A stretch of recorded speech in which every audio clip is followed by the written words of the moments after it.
1999.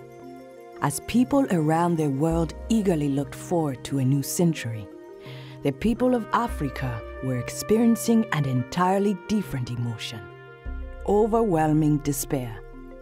The HIV pandemic was growing every day, threatening to devastate whole communities and rolling back decades of hard-won development gains and progress.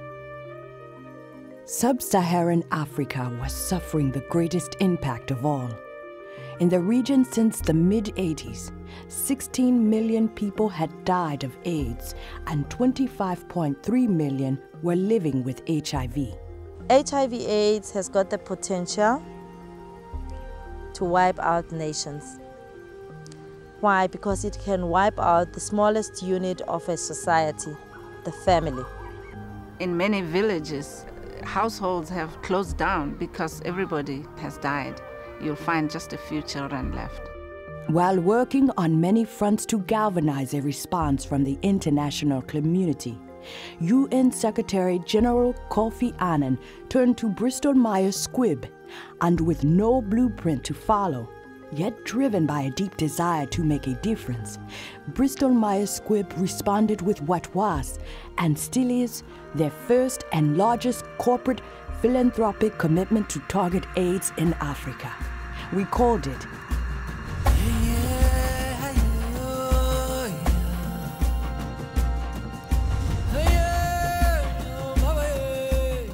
The goal of this $150 million initiative was and is to surface innovative, cost-effective, sustainable, and replicable models to manage the impact of HIV/AIDS in resource-limited settings. Initially, the program focused on the 5 countries in Southern Africa that had been hardest hit by the pandemic. In 2001, the program expanded to 4 low-prevalence countries in West Africa, and in the years that followed, still further commitments have enabled expansions to 4 Central and East African countries. It really raised the bar for AIDS funding to Africa. In fact, at the time, the U.S. government, its entire commitment to AIDS overseas was not at a $100 million level. And so Bristol-Myers Squibb and Secure the Future really changed the landscape.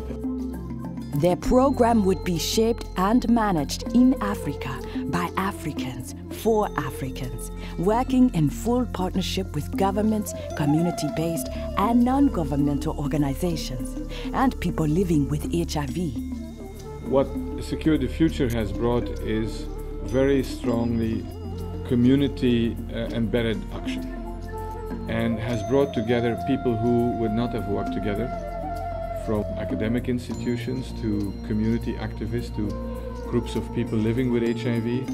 There is truly a joint effort of all stakeholders, and that is something unique actually in the landscape of development.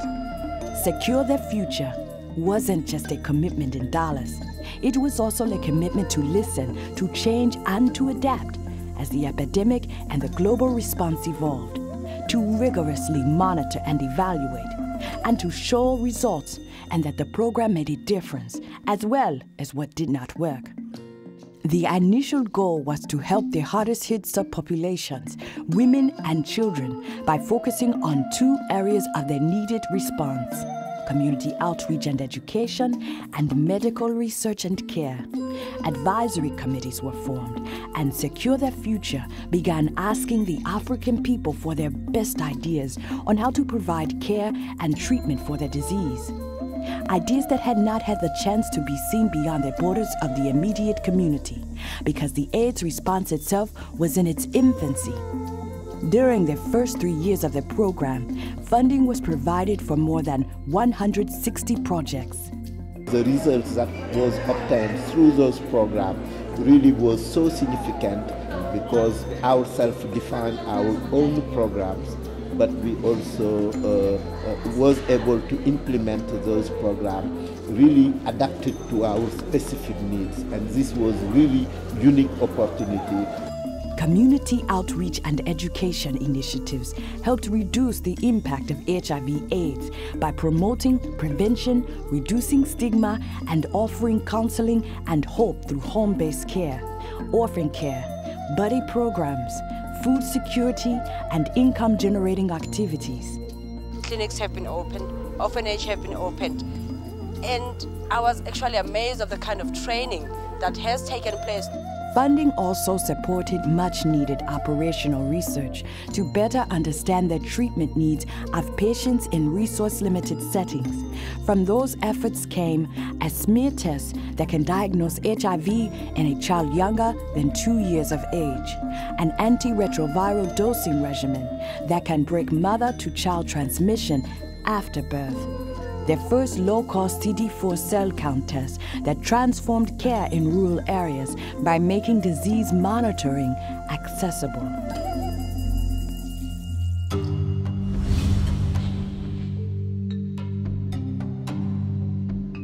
As the epidemic evolved and the global response became more robust and coordinated with initiatives like the United States President's Emergency Plan for AIDS Relief, Secure Their Future began to evaluate where they could create their most impact going forward. So, armed with tested ideas, lessons learned, and a broad network of African partners working on the front lines, they're now focused on addressing 3 critical unmet needs. Pediatric AIDS, helping with the rollout of community-based antiretroviral treatment and care, and strengthening non-governmental organizations. Moreover, these focused investments would be used to help inform both emerging public policies for AIDS and how to best direct the massive amounts of aid coming from the large donors. Their toll on children had been unfathomable. Even though great strides had been made, the heartbreaking fact remained that a child in Africa died every 2 minutes of every hour of every day from AIDS. During these times, it becomes important that we look after our children, that we make sure that they have a chance to grow up and to carry on the legacy of their parents. We are all affected. Secure Their Future and Baylor College of Medicine opened the Botswana Baylor Children's Clinical Center of Excellence, the largest state-of-the-art children's clinic in the world. 3 years later, the world's first pediatric AIDS corps was launched, sending 250 doctors to Africa over 5 years, treating 100,000 children and training thousands of local healthcare professionals. We hope there will be other centers that will be networked with one another for purposes of training health professionals in the care and treatment of children with HIV, providing treatment to tens of thousands of HIV-infected children, and literally changing the face of HIV in Africa as we know it today. Focusing on the poorest and hard-to-reach regions that had only very limited healthcare resources, Secure the Future joined the national efforts of 6 countries and assisted with the rollout of ARV treatment and HIV/AIDS care with the creation of the Community-Based Treatment Support Program, which gave equal emphasis to medical care and community services, integrating the two into one powerful health service and continuum of care for the patient. A patient who would primarily manage their chronic HIV disease far from the clinic, at home, and in their community. We know what to do in that half hour when the patient is in the clinic. It's when that patient leaves the clinic and returns home. That other 23.5 hours, that's our challenge. Results were outstanding, showing that even in the most remote areas, patient health improved when empowered by community support, giving them the best chance at success and quality of life. They've demonstrated to the world ARVs do not belong only to the rich and famous, do not belong only to the industrialized world. ARVs can be used effectively with the right messages by pretty much anyone who deserves to be on treatment. Because the leaders of tomorrow are the future of the fight against AIDS, Secure the Future created the NGO Training Institute.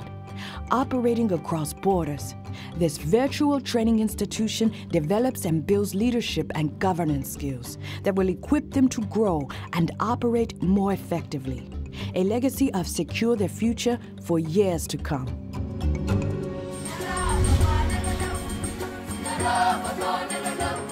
Over 8 years later, Africa looked much different than it did in 1999.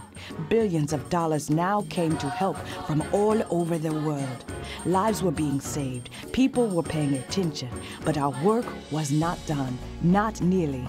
In 2008, Secure Their Future evolved once again, now transforming into a technical assistance resource, working with governments and NGOs to help develop care programs, deploying teams throughout the continent to help others do what we've successfully done for a decade. We began 10 years ago, inspired by great need and sustained by a passion to help.